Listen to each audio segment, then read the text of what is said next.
Ever Crisis, FF9 crossover event, TLDR, let's go. There's a lot to go through in this video, okay, so I'm sorry if it's a little bit longer. We're going to start in the notices. First thing is, there is the Iron Giant thing. Hopefully that's just a Cactuar, and we get a free 1,000 gems like last time with the Sephiroth event. That'd be nice. Moving on.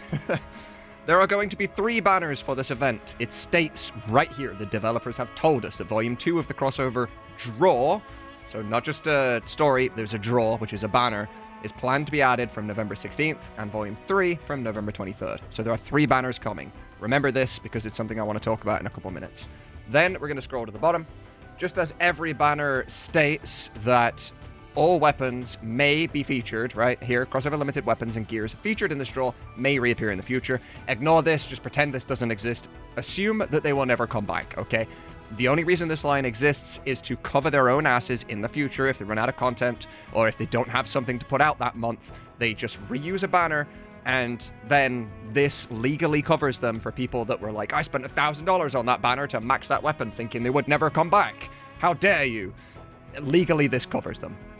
The point that we're looking for, right, is here. Crossover limited weapons from the Final Fantasy IX crossover draw will not be added to any other draw. So unlike the other banners that we always have, you will not be able to wishlist these weapons. You will not be able to just pull them. Luckily, they will not be in your daily where you can wishlist for the weapon parts that you get. Yes, there is a wishlist button. I don't know if you're aware of this. Let's just see by chance do we have that so I can actually show you. Because that'd be pretty nice. We do, in fact. See this reward set? This is a wishlist button. You can choose which parts you want. Yeah. How many of you didn't know about that? I already made a video, but it didn't do well, so maybe you see this video and you've learned now. So, under this logic that these weapons will not be coming back, my best suggestion for you, right out the gate, is get one of each 5-star if you can, okay? Because if you don't get one at all, you will never have one. However, if you only get one, like, let's just assume the Murasame was a one-time thing and I only got one of them, it doesn't matter. I can still 10 times overboost this in the future if I'm patient, take my time with it, because you got a rarity, overboost, cloud-specific weapon parts. This can be used on any cloud weapon, including the one that exists right now in the banner. Right here, I have 1 overboost. If I got a rarity and overboost, I can still use these. So eventually, the game will give you enough of these to be able to max overboost it at some point in the future. Who knows how long that will be. Point is, you can do it, right? So make sure you get 1 of each. Realistically, even if it's a 3-star or a 4-star, that's okay. You can still do it. I just don't think that the exchange rate is worth it. 200 weapon parts to just upgrade a 4-star to a 5-star ain't worth, but 200 weapon parts to get a 5-star into a 1 overboosted 5-star, that is worth. So my opinion on the matter there is try and get 1 of each 5-star if you can. Then we're going to move on to the 3 banners. Are we going to get them all at the same time, or are they going to be one after the other? I have an argument for both sides here, but inevitably I want you to make your own conclusion and your own decision on this, because this is the type of banner with a limited stuff that will go away forever. This is the type of banner that gets people to spend their money, okay? I don't want to be that random guy on the internet that convinces you to open your wallet with my words. I don't want that responsibility. You're an adult, you're responsible, you're smart, you will make good choices, okay? And I can already see the comments coming through saying, you, sir, don't know anything about me. And that's fine, I guess, whatever. I digress, but here is my reasoning for why I think maybe it won't be all 3 banners at once. It's slim, but it's worth noting, okay? My videos are informative, and I want to make sure you know everything so that you can make the right decisions. If I was a developer of this game, and they have already announced that there are 3 banners coming, why is this tab not named Crossover 1, right? Because this would be Crossover 1, this would be Crossover 2, and this would be Crossover 3, right? That is how it would be. That's what it makes sense. But they haven't done that. They've named it just Crossover. Now, it says here ends December 8th, 2023. That feels like a bit of a safety net, right?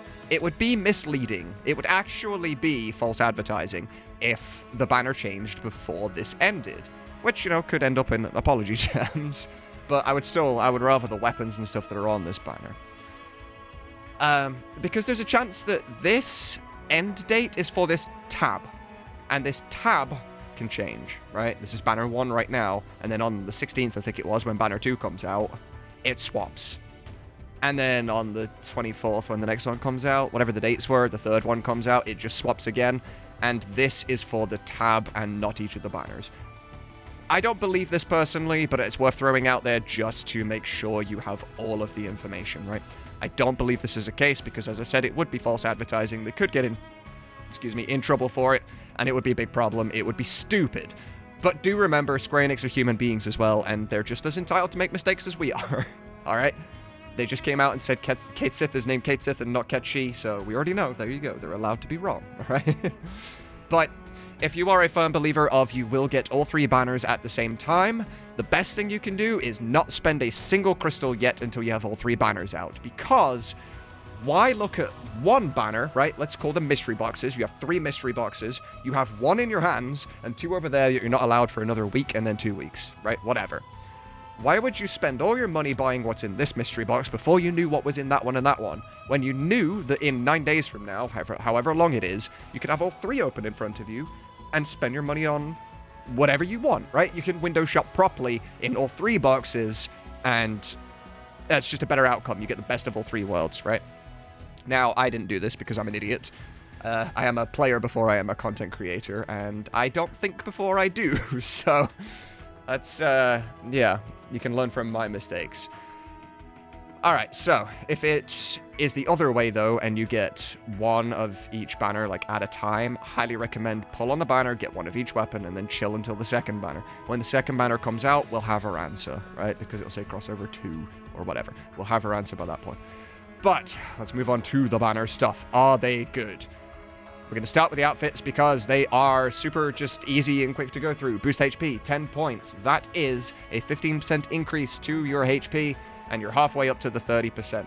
HP is an absolute god S-tier stat to have on an outfit because chances are you have a sub-weapon equipped right now to your characters that has boost HP, and the second ability is, I don't even know. You probably don't use it. It's something stupid like boost wind resistance, right?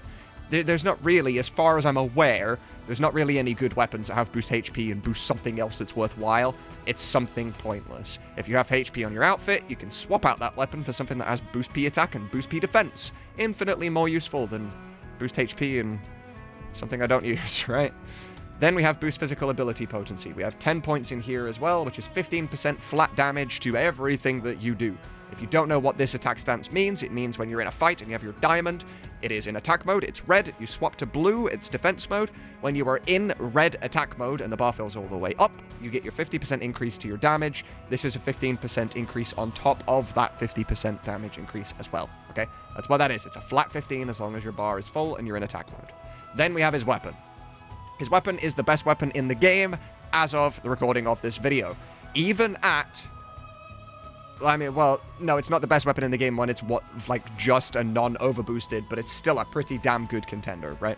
650% physical non-elemental damage with a crit rate, 24 points of boost P attack, 9 points of boost physical ability potency. So this will be increased by the 10 if you have the outfit. You're looking at 19. You're now at a 30% increase of your damage, just straight up. You go to your materia slots, you got P attack, and a sigil boost, which is unbelievable. I don't understand how this weapon is allowed to exist. A lot of people are going to say this is power creep. This is not power creep, okay? The game is not old enough for power creep. They're not going to do this early. The reason that this weapon is broken is because it's a limited weapon. It does not come back. Therefore, they're going to reward the people that get it, right? It's a special weapon. It's just stronger because it's special. It is not power creep. It's a little bit of a dumb way to look at things, if I'm perfectly honest. My opinion. But yes, if you are able to max this weapon, you're looking at 1300% damage, which is just fucking insane. But yes, regular 650% physical damage. Now let's just take that into account for a second. I'm going to go to my weapons, and I'm going to look at my Maritime Sword, right?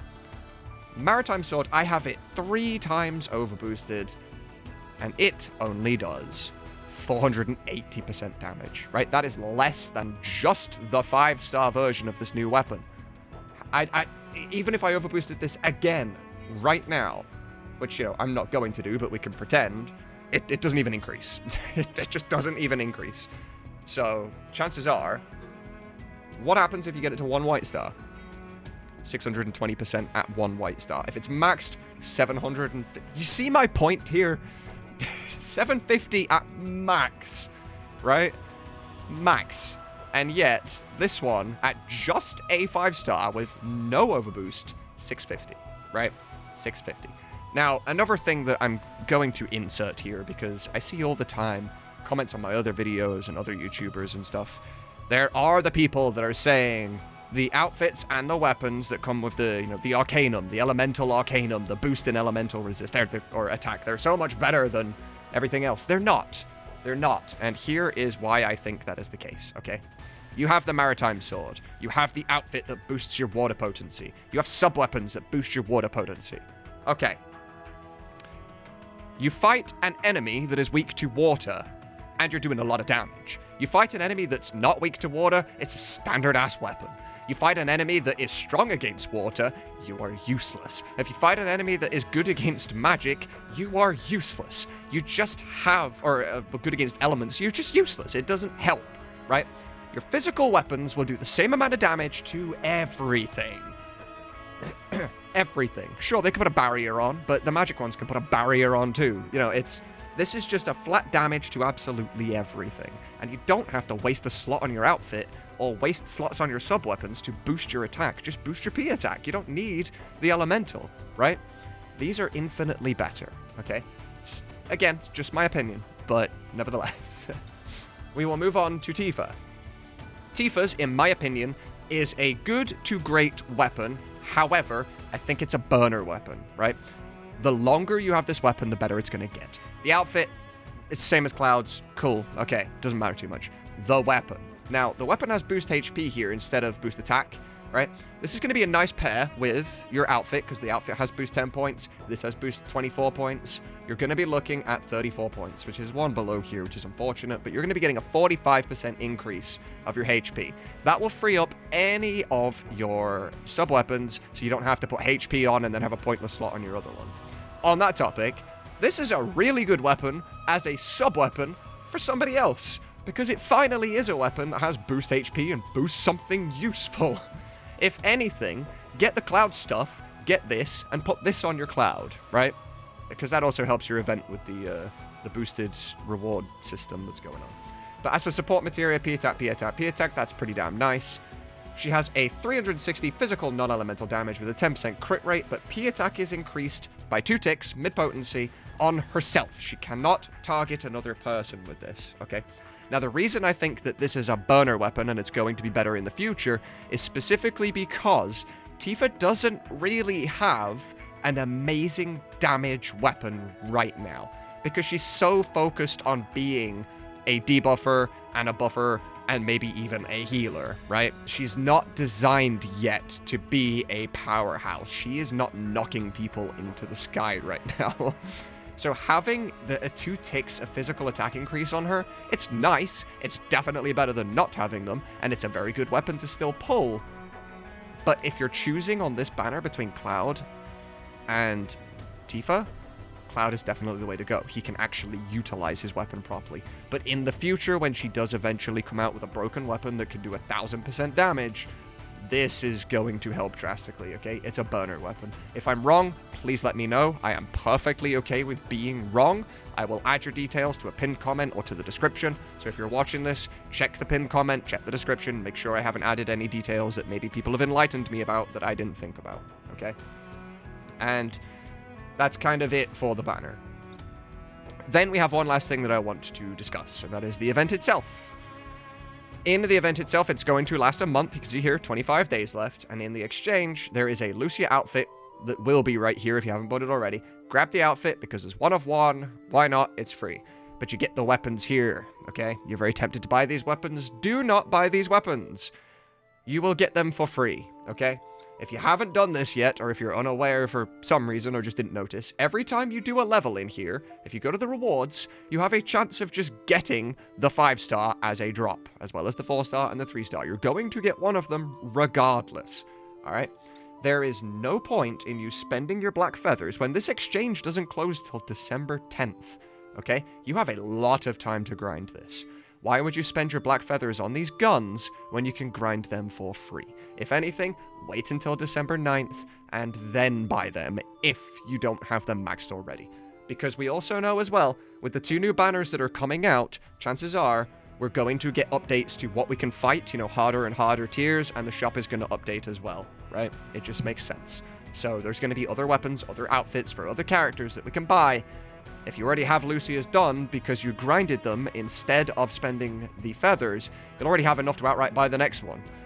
Or you can be smart and just grind the next one as well, and then when the 3rd one comes out, just grind that one as well, and then you're just left with feathers at the end that you can spend on whatever the hell you want. You've made sure that you've cleaned out the shop at the expense of your stamina properly, okay? You haven't wasted anything. And that is everything. 15.5-minute TLDR, but good God, I still feel like I did well, right? I didn't bullshit, I didn't waffle on about anything you didn't care about, I hope. But yes, if this video was useful, please leave a like. It helps my channel tremendously. You guys have been incredible so far. This is a new channel. The views are great. The likes are great. Really do appreciate you guys. If it's helped you as well, feel free to leave a sub if you're not already, and I will catch you in the next TLDR video.